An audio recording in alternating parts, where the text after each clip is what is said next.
Well, today is kind of all the bad news. This is the chapter on social stratification in the US and global stratification. We're only working through social stratification in the US this week, and the next week we'll do what the global situation is, which is pretty bad too. But we are the ones that are the affect of our own situation with economics and things like stratification and social class and that type of thing. So I'm sure that you'll have a better feeling for all of that when we're through here. You may have a better and clear understanding of your own or your family's personal experience with this situation. It's extremely fraught in many ways. Of all the industrialized nations, we have the greatest amount of poverty. We have no universal family leave. We're the only industrialized nation that does not, for people to be able to take care of their children, that type of thing, their babies. So let's go through this. And as I said, I think you'll learn an awful lot from it that can be helpful in your personal life. It can also be a basis for understanding what's going on politically right now and has been historically for quite a while in the United States, and two opposing viewpoints, basically, about what people need uh, to survive. Existentially, to survive physically, which affects, of course, our emotional health as well, our psychological health and well-being. So the learning objectives for this chapter are to be able to explain what social stratification systems are, and this is the biggie, to be able to describe and understand the U.S. class structure, the United States class structure, and explain how and why social classes differ. Also, this is another biggie, understand why people are poor. There's a huge amount of research that's been going on forever in the US about why people are poor and around the world. And then to be able to explain the different types of social mobility, both upward and downward. So I want you to once again read the true and false questions about what's going on with the economy. Only one of them is true, as you'll see. And so let's look at and then there's the what do you think graph, that people are poor because they're lazy, basically, or poor for other reasons on a scale. So, what are social stratification systems and bases, the bases of those systems? What a social stratification system is a society's ranking of people based on their access to valued resources. Can you access enough money to survive on? That type of thing. So the access to valuable resources are basically wealth, power, and prestige. Now, sociologists distinguish systems based on the extent to which they are open or closed. There are some closed uh, social class systems, and there are open ones. So the closed in a closed system, the movement from one position to another is based and limited on your ascribed statuses. We'll go into this in more detail in a moment. These are just the covering definitions for them. In an open system, um, there's a movement is allowed as possible, either up the scale or down the scale, and that is based on people's achieved statuses. Remember, ascribed and achieved statuses from last week. So the closed is obviously much more fixed. It's virtually impossible, you'll see, particularly in the caste system in India, for an example.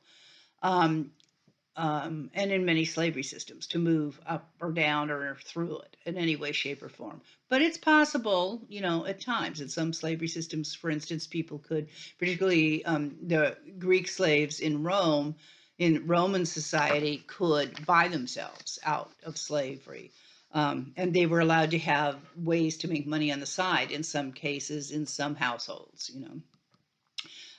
So although the closed is much more fixed, neither of those systems are completely closed or completely open.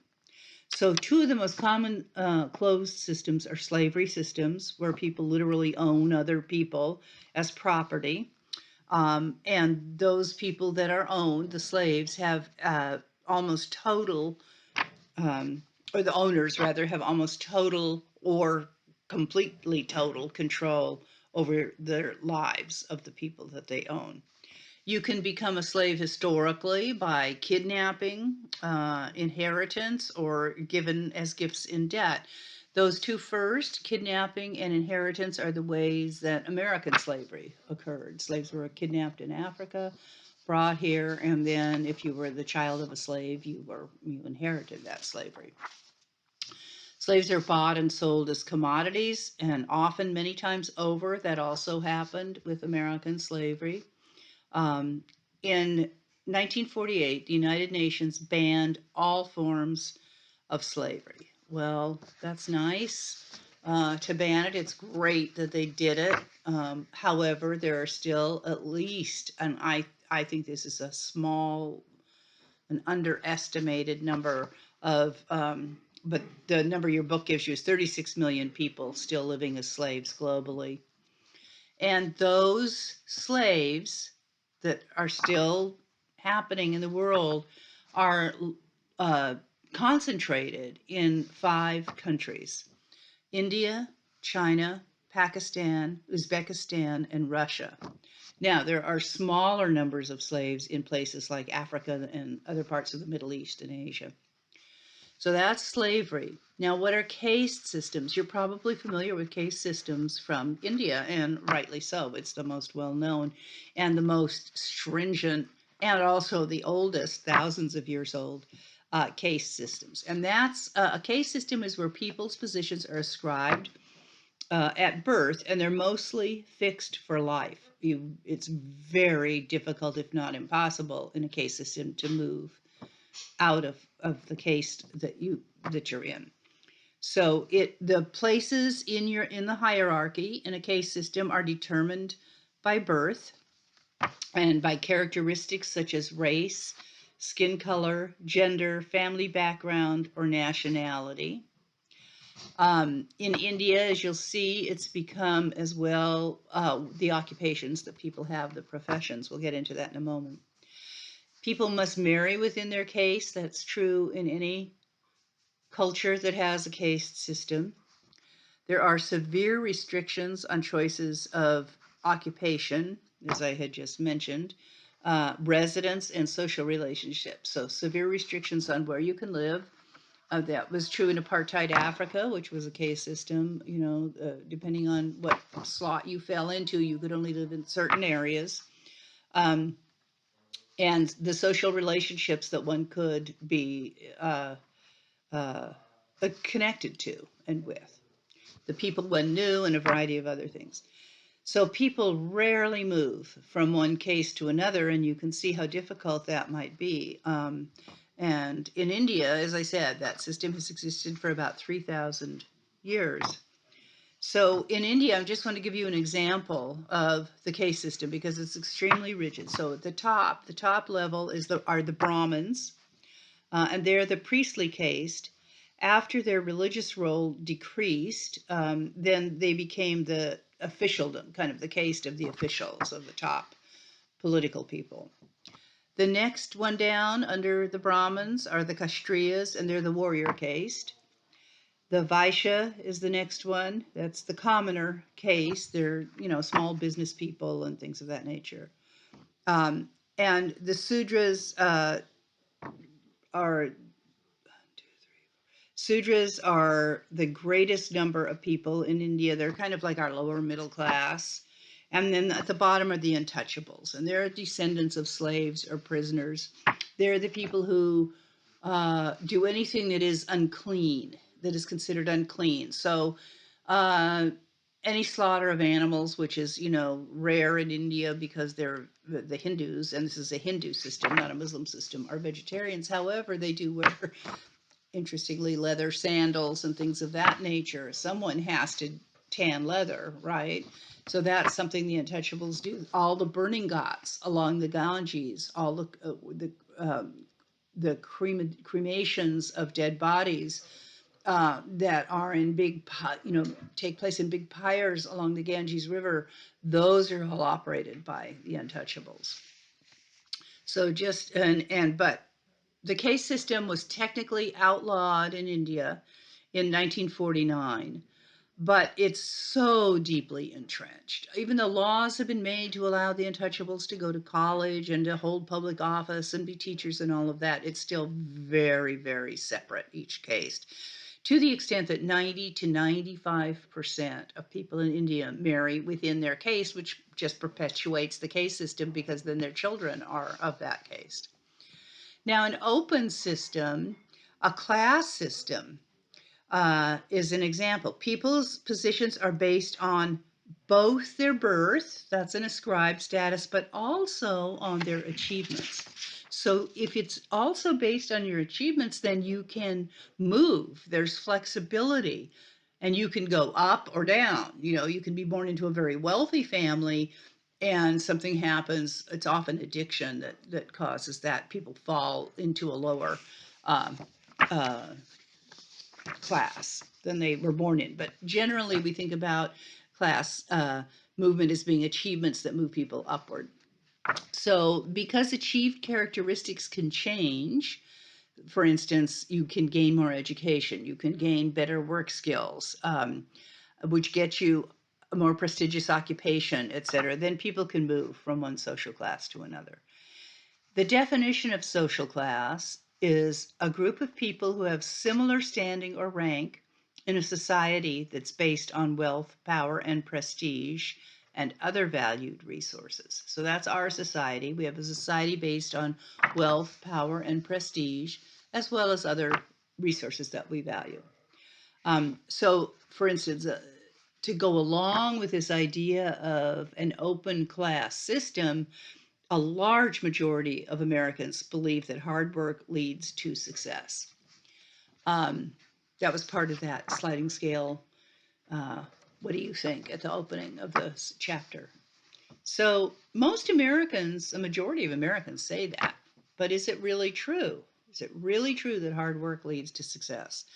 Well, now we're going to look at the bases of stratification. And this is where, as I said, it's not such a simple formula that hard work leads to success. One could say the answer to that question is it all depends. And here's some of the things that it depends on. But first, we're going to look at some stats. So 40% of 18 to 34-year-olds still receive financial support from parents. Okay, let's repeat that. 40% of 18 to 34-year-olds are still receiving some kind of financial support from their parents, but 28% of them, almost 30% of that 40%, expect to become millionaires in their lifetimes. Now, I ask you, how realistic is that, right? Okay. So now we're going to, even if that were true, even if they became millionaires, income is not the only stratification factor. There are three, as we've talked about: wealth, power, and prestige. So we're going to look at the first one. Income is rolled into wealth, that area of wealth, of money. So wealth is the economic assets that a person or family owns. Can you see how that's different from income? That doesn't say anything about money you've earned, does it? The definition of wealth is assets, economic, financial assets that a person or family owns. That usually involves money, property, as in real estate, stocks and bonds, retirement and savings accounts, personal possessions, and income. Now, so wealth includes income, but it's not exclusively income, whereas income is the money that a person receives, and that usually comes through wages and salaries. It can also include other earnings, but that's generally the way it comes. So income and wealth differ in important ways because wealth is cumulative. Wealth grows itself and increases in value over time. because it's generally investments of some kind or another. Um, Income is usually spent rather quickly on daily, monthly, annual expenses. So, because wealth increases over time, it can be passed on to the next generation. And that's a key point, which creates opportunities, to do a variety of things, to go to excellent, Ivy League colleges, to start a business, buy a home, and you can also increase those assets and savings by, investing them more, buying other stocks that are doing better, whatever. So what happens is that that passing on of wealth to the next generations preserves the privilege of the people who have wealth. So wealthy people have the greatest amount of these four things: economic capital, that's income, property, and etc. They have the greatest amount of cultural capital. That means things that get you along in society, like advanced degrees, the style of speech, table manners, homes, and physical appearance. If you're from a wealthy family and you've got something going on with your teeth when you're a child, it's going to get fixed immediately. It doesn't matter how much it costs. If you're from a poor family, it's very unlikely that you're going to get that done. That affects one's appearance very dramatically. In fact, there's been a lot of research about both speech and teeth are one of the first things people notice, usually unconsciously, and pin people to what social class they're from. So there's different access to all three types of capital, and that reinforces and reproduces the existing class structure and inequality. In other words, that difference means some people, the very wealthy, have much more access to various kinds of capital, stocks and bonds, investments, real estate, that type of thing, than other people do. Home ownership, for example, is the key to the middle class in America. And you know what's going on now with the break. I mean, not only can people not buy homes because they're so overpriced, that renting is extremely difficult. So there's a table that shows you who has a piece of the pie in this section on the book. And this is where the depression and the disturbing information comes on. The wealth inequality in the United States is simply staggering. Your book uses that word, and I agree with it. It is simply almost unbelievable that the richest country in the world would have the amount of wealth inequality that we do in America. You can look at the video on wealth inequality in America. It's very short. I want you to look at it. I posted this week, and you'll see in a graphic way how that looks. And then the table also is a graphic way in your text. But do check out the video. It's very short. I think it's 5 minutes or something. So the top 1% of all Americans earn. Your book says 37% of all the wealth. It's around 40% now. I checked that out. So the top 1% of Americans own 40% of all the wealth and 20% of all the income. That's at the highest levels ever recorded. Okay. In 2013, just 10% of the households had 77% of the country's wealth. Let's once again round that up. 10% of the households had almost 80% of the wealth in the country. The bottom 90% owned only 23% of the wealth. So 90% of the population had the remainder, which was 23% of the wealth. Over the past 30 years, the racial wealth divide has increased very dramatically. From 1983 to 2013, the top 0.001% of Forbes 400 increased their wealth by 736%, from 700 million to 5.8 billion. Black Latino wealth in comparison, rose only very slightly during that time period. So most of the racial and ethnic wealth gaps have widened, with the exception of Asians.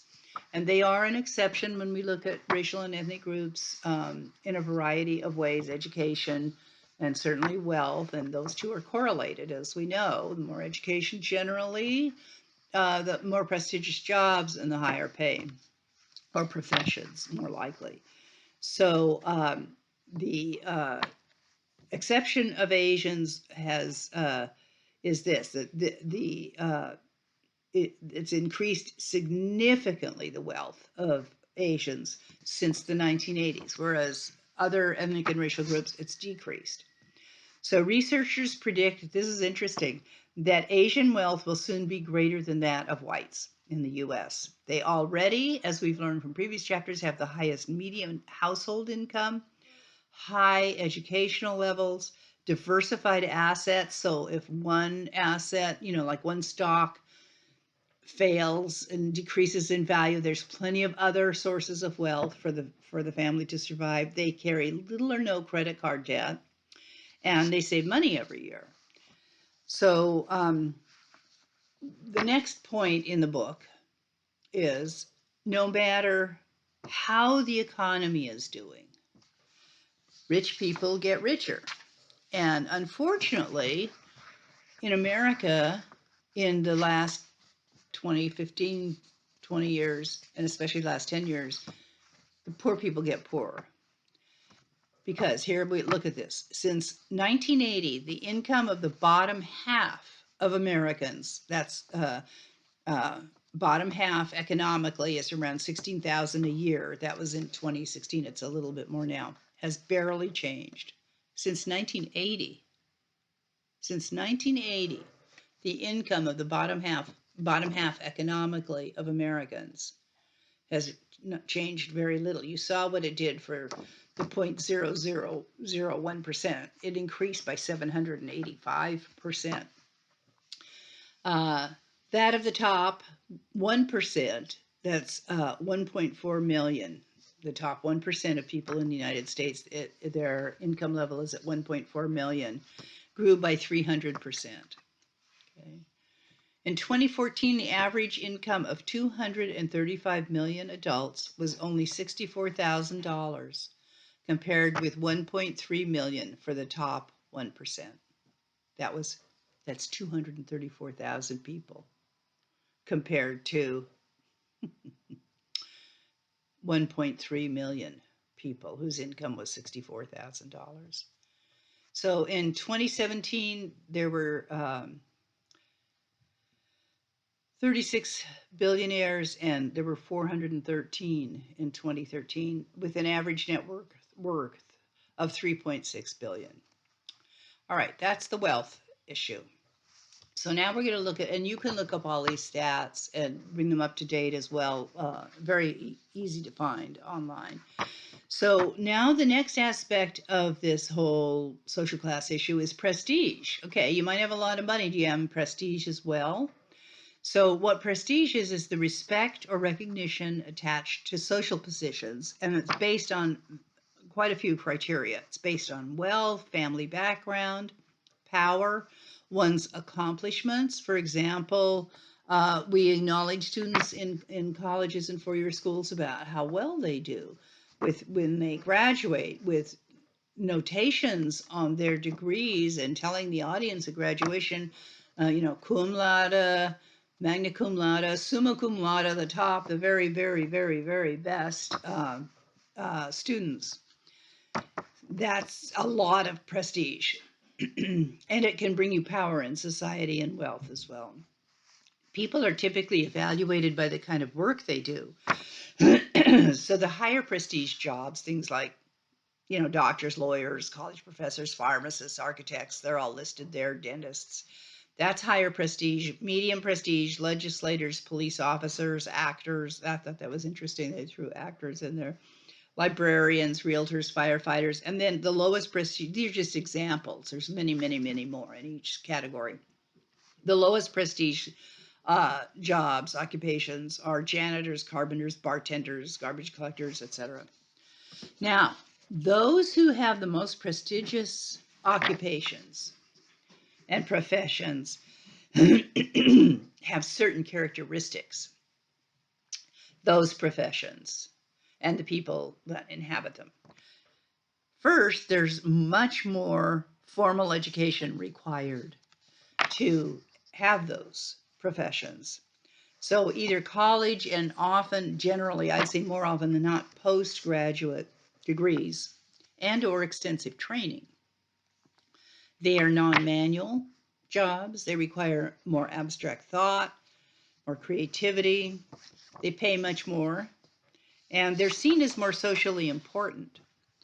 And here's where the creativity comes in. They also involve greater self-expression, autonomy, and freedom from supervision. So that's the prestige category. Remember, we're looking at wealth, power, and prestige in defining social class. Now, the power piece of this, you can see how if you have the first two, wealth and prestige, you're probably going to wind up with some power, okay? And the definition of that, the power, is the ability to influence or control the behavior of others despite their opposition. So wealthy people generally have more power. They dominate government, they dominate economic positions, think of CEOs and things of that nature. In some ways, they make the country's most important decisions. Uh, Look at the power that Mark Zuckerberg has, for example. We're here learning a lot about that right now. So that's a really good example of wealth power. And he's losing some prestige, but he's still got plenty of wealth and power. You can also have something called status inconsistency or status consistency and status inconsistency with power. Status consistency means you're about equal in wealth, power, and prestige, but there can be status inconsistency where you're ranking in different aspects of that. So the example they give you is funeral directors whose prestige is relatively low, but who have very high incomes, generally higher than college professors who have very high prestige. But funeral directors don't have high prestige. That's status inconsistency. So let's look at social class in America now, and the figure 8.3 has the American class structure laid out for you in a visual. Easy if you listen to this and then look at that, it will, reinforce whether you're, visual or oral learner, because there's a lot of categories here. So first of all, what is social class? Social class is it's a more powerful division, believe it or not, more powerful than race, ethnicity, gender, age, or other characteristics. In other words, if you have those other characteristics that are not considered necessarily highly valued, but you have a lot, you are high on the social class level because you have wealth, power, and prestige, then that overrides some of those other things like race and ethnicity. So the socioeconomic status, which is called the SES, it's an overall ranking of a person's position in society based on income, education, and occupation. So there's basically three kinds of research that figure this out. You can ask people, the reputational one is you ask people, what social class do you place yourself in? And no, I'm sorry, excuse me. The reputational one is to ask people what other people in your community, what social class you see them in. The subjective approach is to ask people what social class they think they themselves are in.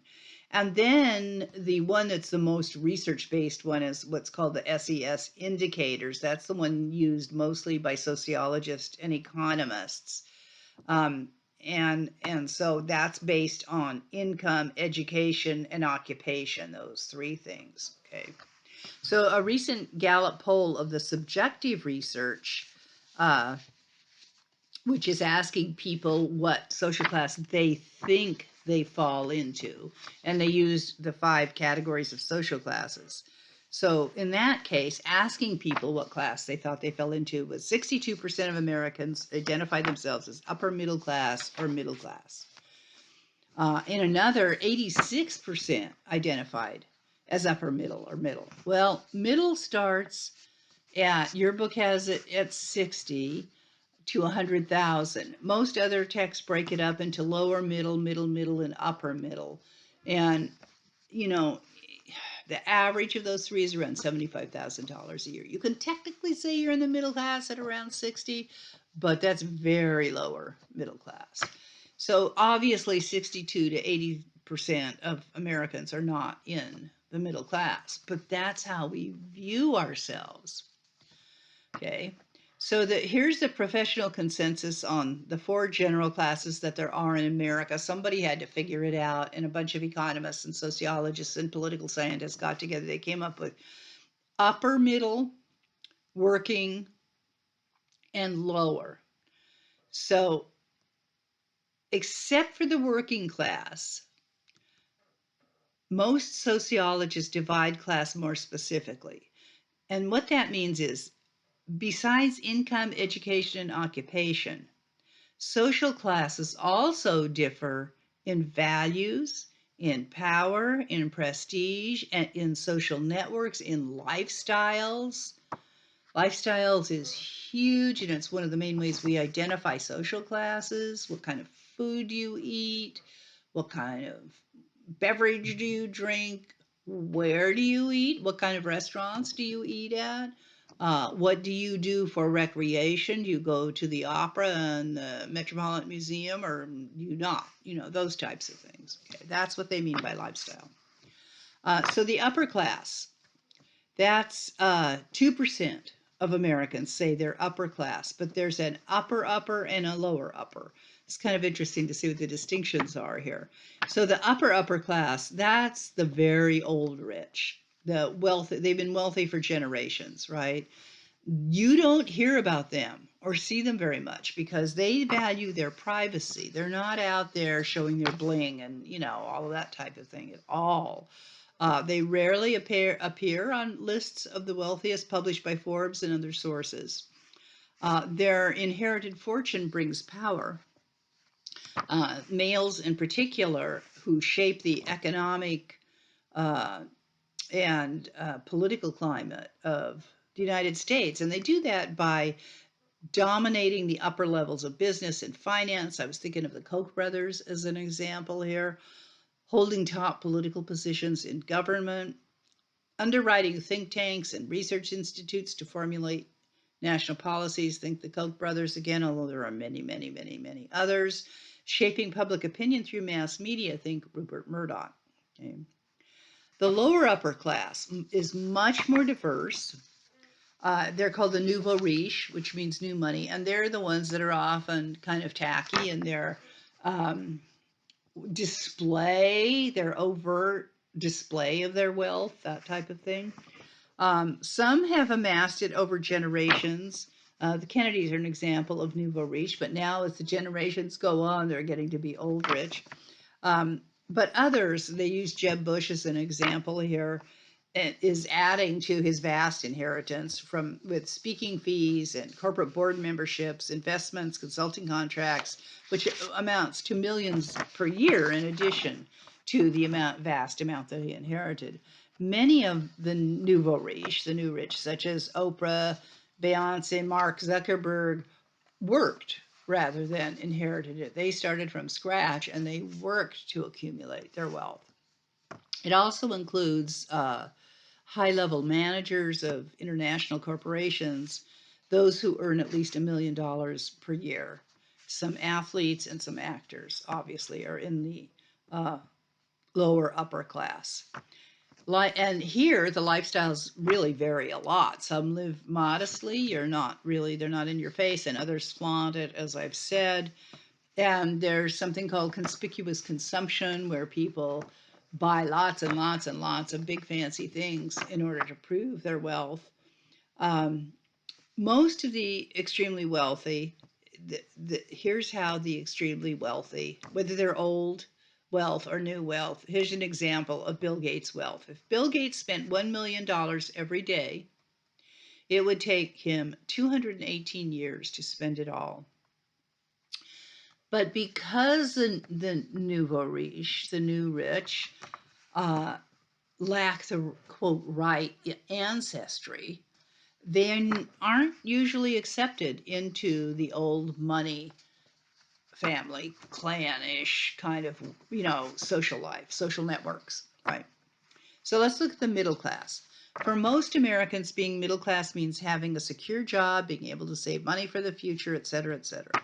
But people earning anywhere from 22,000 to 200,000 annually identify as middle class, and this is what I was saying.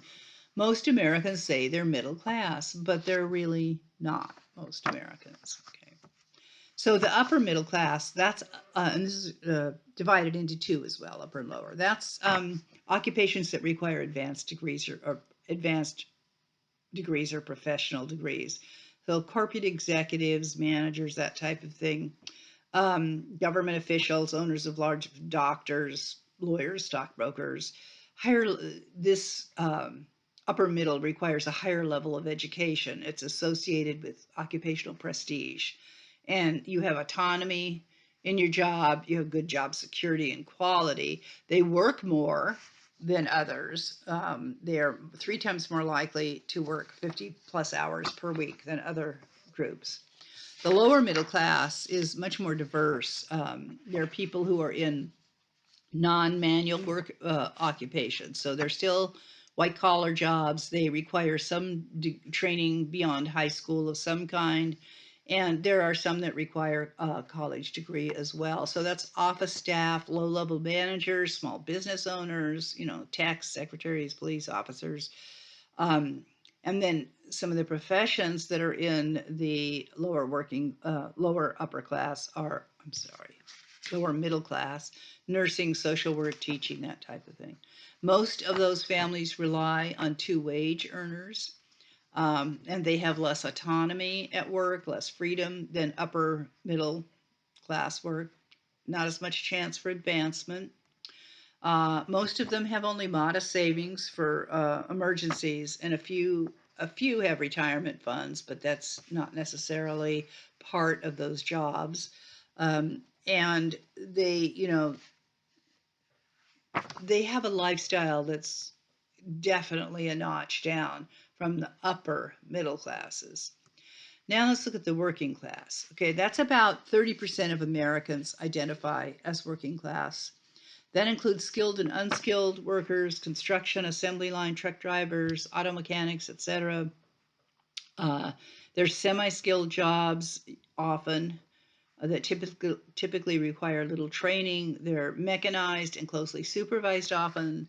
That's factory type work as opposed to construction, and electricians do require to have some training, right? And licensing. Most of them are blue collar, some are white collar, like clerks and retail sales. They usually do not require any kind of a college education, and there's little opportunity for advancement.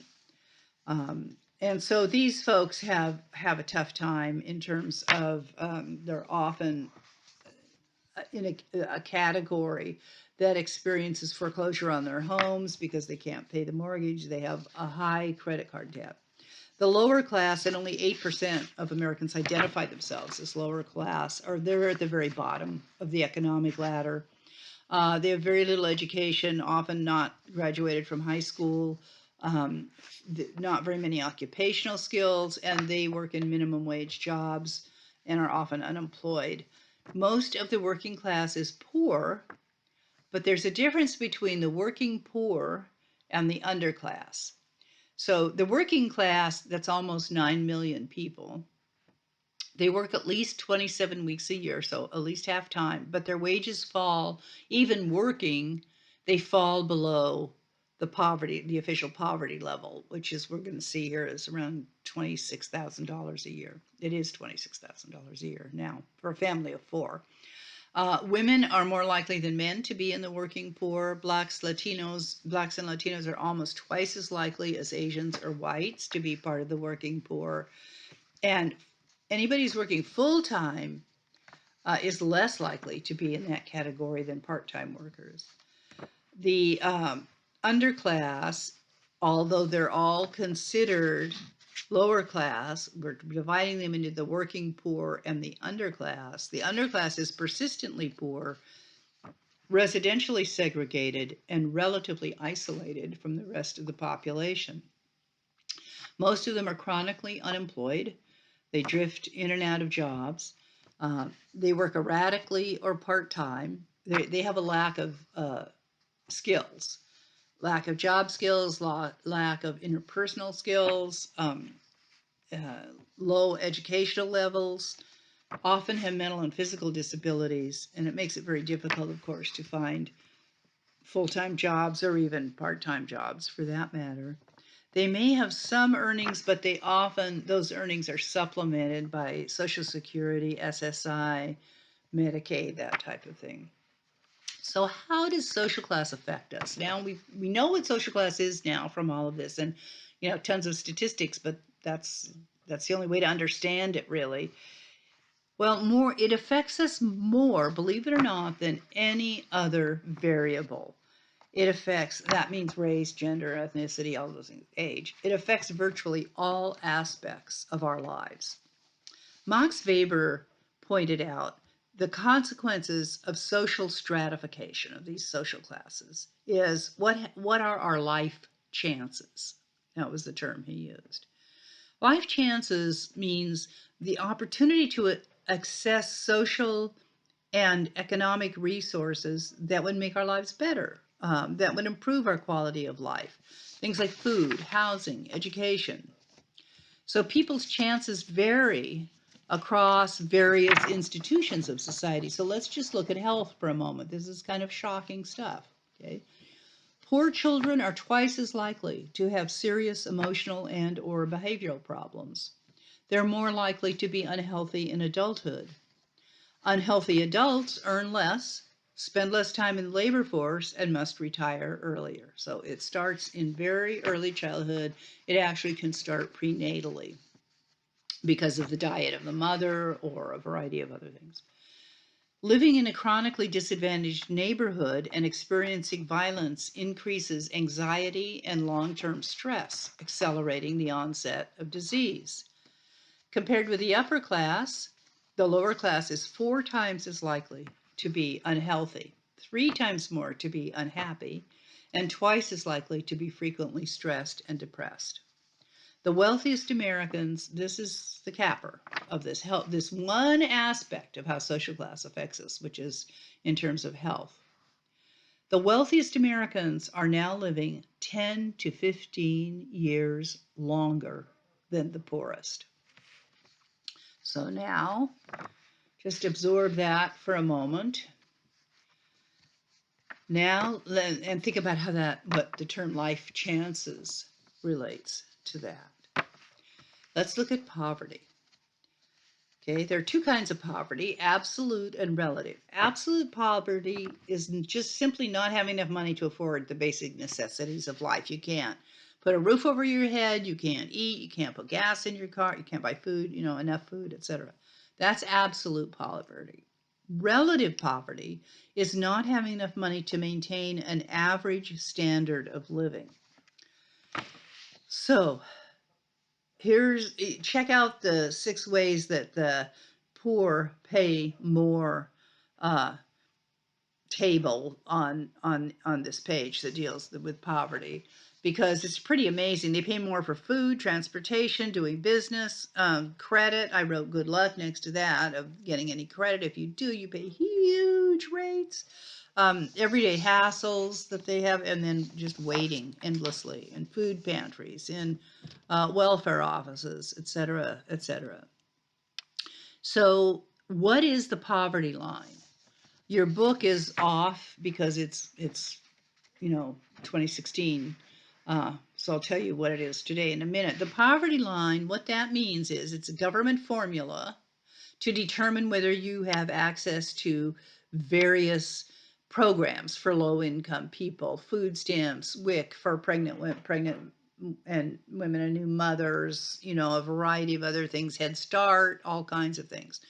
So what the definition of the poverty line is: the minimal income level that the federal government considers necessary for basic subsistence. What happens is that the Department of Agriculture estimates the annual cost of food that meets the minimum nutritional guidelines and multiplies that figure by 3 to cover the other costs, minimal costs of clothing, housing, healthcare, and other necessities. So the poverty line today, your book is talking about 24 or something, but I looked it up. Today it's $26,500 for a family of 4, and that's adjusted every year for inflation. Okay. Now,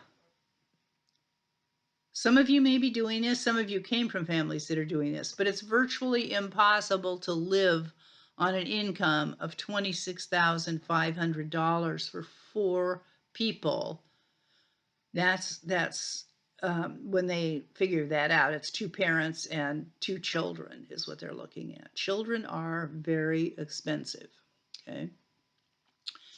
So if your family makes $1 more than that 26,500, some of you may have had this experience, you're not eligible for those low income programs because you're technically not low income. If I get agitated about this, it's because I wrote the Head Start grant for Coos and Curry County many years ago. I worked for Head Start for 10 years, from being a home-based teacher to a social services coordinator to a welfare advocate, all of those things. And I walked the walk with those families. I was in their homes. I went to welfare appointments with them. I advocated in court for them, in juvenile court. So I'm very familiar with the reality of trying to live on anything, on $26,500 a year, and a lot of the families lived on less than that, of course. So, is this realistic? Your book asks, and the answer is no. And I just gave you my own experience of understanding why it's not realistic. So, according to some economists, and I would agree with them, a family of 4 needs $60,000 a year as a minimum to cover basic necessities. So, who are the poor? In 2016, almost 13% of Americans, that was 40.6 million people, were living in poverty. And between the ages of 25 and 60, 62% of Americans will experience at least 1 year of poverty. What about age? Children under 18 make up almost a quarter of the U.S. population, but they're a third of the poor, up from a low of 16% in 2001. They're now double that. Okay, in that many years, the percentage of poor children in America has doubled. Actually, the 65 and older people only are 15%. They make up 15% of the population, but they're only 9% of the poor. And that's due to all the programs that have been put in place, Social Security, Medicare, et cetera. Before those programs, the older people had the greatest majority of poverty in the United States, the greatest amount of poverty. Since those programs, it's dropped considerably, as you can see. So then, if you look also, remember who are the poor? So age, it's mostly children. You look at gender and family structure. Women's poverty rates are higher than men's. Women's poverty rates are 14%, men's are 11%, and family structure is a really important factor. In 2016, 5% of married families, only 5% of married couple families, and 13% of male-headed families were poor, but 27% of female-headed families lived in poverty. 5% of married couples, 13% of male-headed families were poor, but 27% of female-headed families were poor. And that's called the feminization of poverty. It's the disproportionate number of the poor who are women. And that happens because of divorce, non-marital childbearing, low-paying jobs. So single mother families are 4 to 5 times more likely to be poor than other families. What about race and ethnicity? In absolute numbers, there are more poor whites, 17.3 million, than poor Latinos at 11.1 million, or blacks, 9.2 million. and Asians 1.9 million. But of course, whites make up a much greater percentage of the population. Proportionally, though, and that's where we get into the reality of this, on page 147, you can see the table. Whites and Asians are much less likely to be poor than other racial and ethnic groups. What about education? Well, as you might imagine, increasingly, education is what separates the poor from the non-poor. In 2016, just 5% of college graduates were poor, compared with 13% of high school graduates and 25% that did not graduate from high school. So the more risk factors there are, and all of those are risk factors we just talked about: age, gender, race, ethnicity, education. The more of those factors one has, the more likely one is to experience poverty. Now, why are people poor? Well, there's two basic trains of thought on this. One is blaming the poor, which we hear all the time, and the other is societal factors. Okay, and you can figure out which one sociologists would fall on which side they'd fall on, don't you? So, blaming the poor is basically about individual failings of people. More than a third of Americans believe that people are poor because they don't work hard enough. Republicans are more likely than Democrats.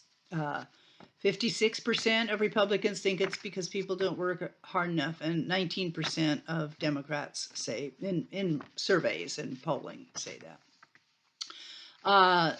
The people who believe that say that poverty is due to lack of effort rather than circumstances beyond people's control. So these attitudes reflect what's called a culture of poverty perspective. It means that they believe that people are poor because they're not capable, they're deficient in some way or inadequate in some way. They should work harder, take initiative, be ambitious, plan for future the better, etc. And that they are not able to delay gratification, that they just need instant gratification and depend on government handouts also. That's the blaming the poor model. The blaming society model, which sociologists, some economists, certainly progressive politicians see, is that it's structural characteristics that create these issues of poverty. So that's, sociologists say it's the macro level structural factors that create and sustain poverty. And we have looked at a lot of those so far this term. We are going to look at more of them as we move through this term. And then next term, we really get into the chapter on economics and politics and that type of thing. We get into it, delve into it a little bit deeper.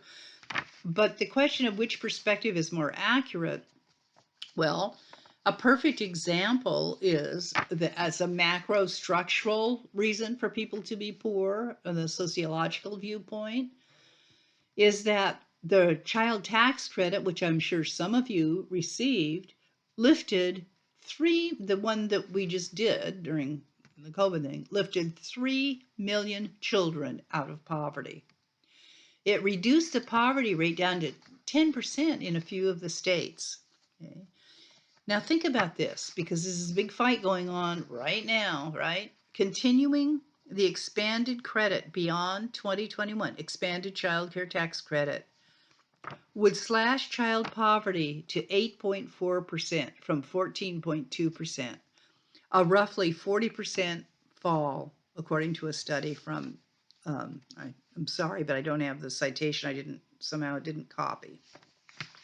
But you can look up all those stats online. Just be sure they're from valid sources, okay? What about social mobility? How do people move? So we've looked at that. Obviously, sociologists are going to say it's the macro structural aspects.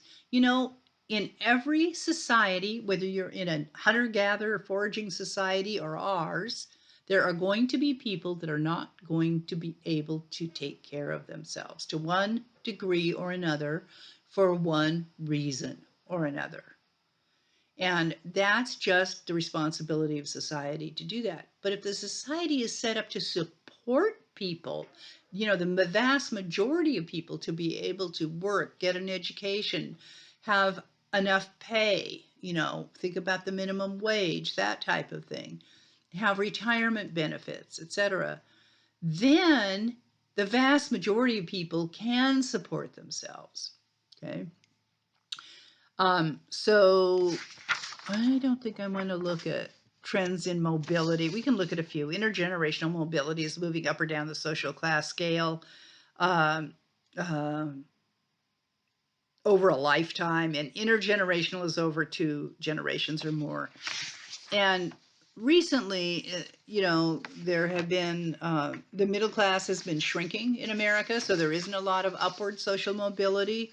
It's been shrinking since 1971, but both the upper and the lower income brackets have been growing, not the middle class. And that's what the problem is here, folks. Okay.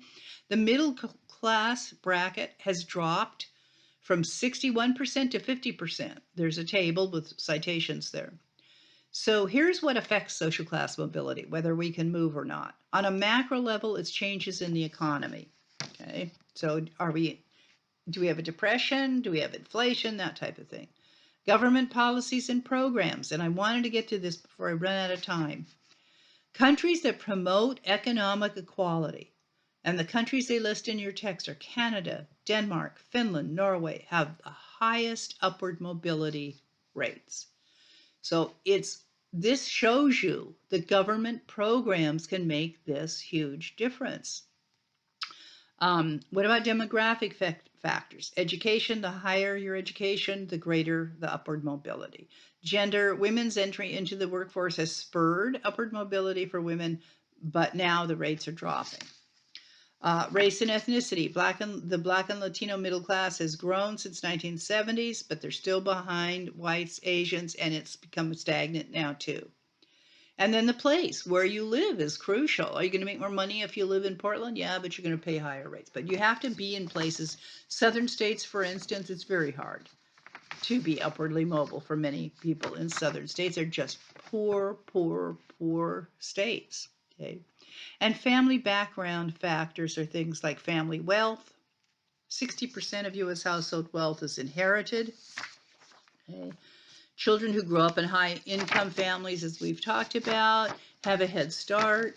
And that's why Head Start's called Head Start, to give that head start to children who aren't growing up in wealthy families on, they know how to operate. They know they're going to get a good education. If you think about this, only 7 of the 45 U.S. presidents came from the lower middle class or below. So this thing about, I was just talking about children who grow up in upper income families, there's something in this very end of this chapter that is referred to as habitus, Habitus. And what that means is the habits of speech and lifestyle that determine where a person feels comfortable and knowledgeable. So upper class parents raise their children very differently than lower class parents in terms of lower class parents focus more on obedience to authority and, being on time and blah, don't talk back. But upper class parents, what they're encouraging is being autonomous and having flexibility and creativity. And those are the characteristics that are required for the prestigious occupations. All right, we're done.